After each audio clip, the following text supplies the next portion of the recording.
Wes, thank you so much. I'm so proud to join an organization that has members like Wes Foster, and who, as you know, started his own company from nothing not so long ago. I want to thank everybody involved in this wonderful evening. I want to thank Junior Achievement and everybody connected with it. And I really want to thank my friends at the Washingtonian magazine. As somebody who is part of a family publishing business, I think the Washingtonian has a sensational new young publisher in Kathy Merrill Williams,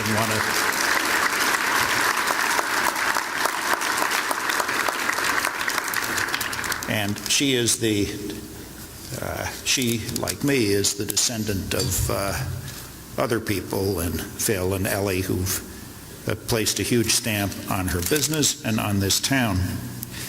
To me, the two most impressive pages in the program tonight are the list of people who've won this award before. They include my mother and my grandfather, which is quite unusual.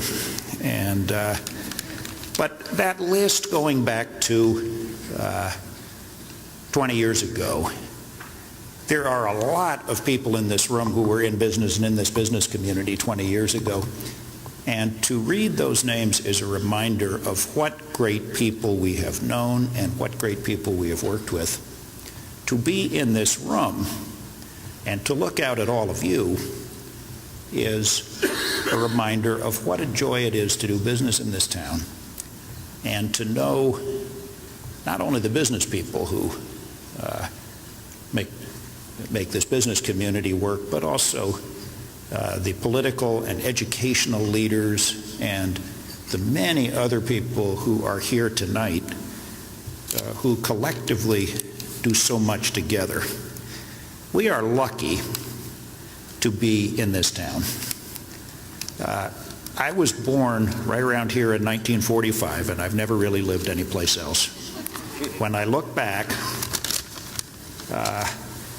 it is just astonishing how many things we thought of as permanent, intractable problems from 10 or 20 or 50 or 60 years ago are gone.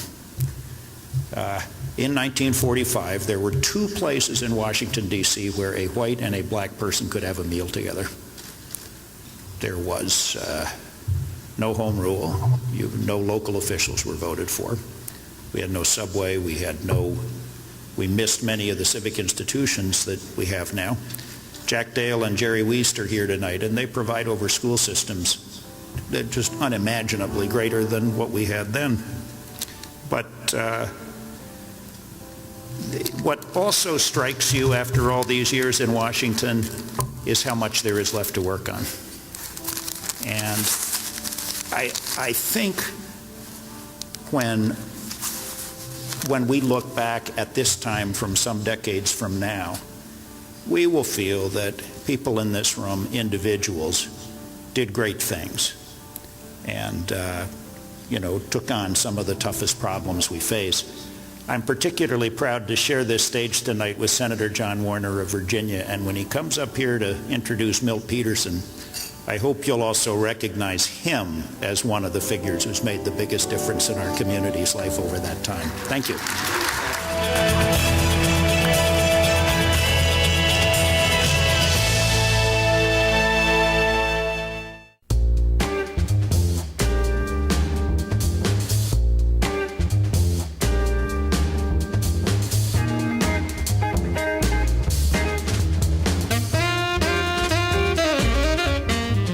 Think that with opportunity come obligations.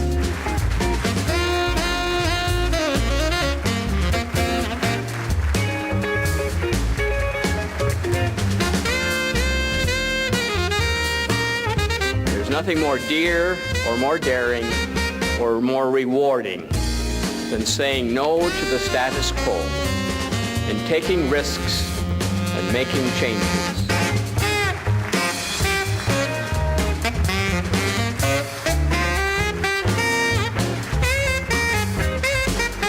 I'm most honored and pleased to be a member of this year's group and to join our illustrious predecessors.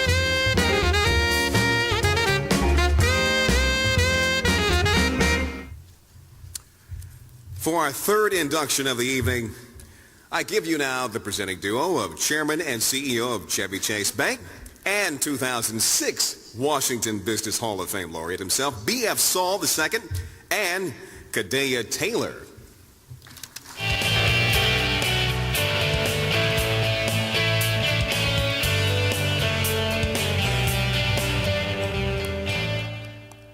Everyone knows you always get your way at Ourisman Chevrolet.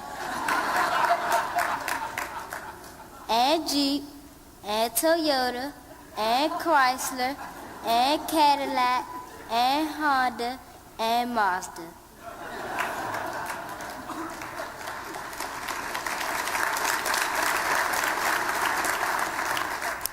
Our next honoree is Mandell Ourisman, Chairman of the Board of Ourisman Automotive Enterprises. Mr. Saul, do we always get our way? Every time.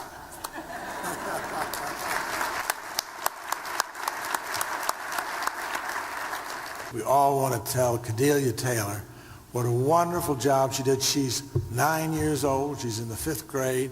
She's a top student in her school, and her favorite subjects are English and reading. And Kadeya, you were just great. All right.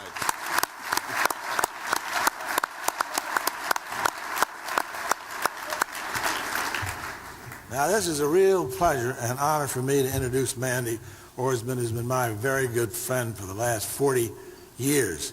And I think I've dug up a few things, Mandy, that you won't mind too much. And hopefully nobody else knows, but maybe you and me and one other person. But Mandy's been a giant in the automotive business all of his adult life. But Mandy did not always aspire to be an automotive mogul. Not at all. As a young man, he attended the Naval Academy. And a boxing career was what Mandy had his eyes set upon. One day there was to be a major match at the Naval Academy between Mandy and the Marine Corps champion. Mandy's father, Ben Ourisman, went all the way to Annapolis to see the big fight. Mandy was knocked out in the first round. And his dad gave Mandy some great advice. He said, "Son, give up boxing. It's not for you." So a promising young boxing career went down in flames. But Mandy went into the automotive business where he made history. At the young age of 28, Mandy's dad passed away, and Mandy became chairman and CEO of the Ourisman Automotive Company, which was not only the largest dealership in the General Motors system, it was the largest dealer of any kind in the country. In those days, the primary bank for the Ourisman family was the American Security and Trust Company. Upon learning of the death of Ben Ourisman, Daniel Bell, chairman of the American Security Bank, became concerned because the Ourisman business was both very large, as a large depositor, and as a very large creditor of the bank. Mandy soon learned that his line of credit had been reduced and his collateral requirement increased. Oh, those bankers. That was not very good news for the 28-year-old executive who had just taken charge. Without hesitation, Mandy walked around the corner to the Riggs National Bank to see its chairman, Robert V. Fleming. And within a few days, Mandy had set up a very satisfactory banking relationship with the Riggs Bank and went on its board of directors. That's a great story. Especially as residents with me.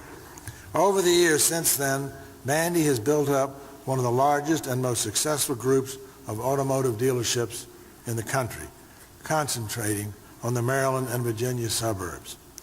His success has been built upon prudent business practices and wonderful people who give great service to loyal customers. The words integrity and wonderful service are the hallmark of the Ourisman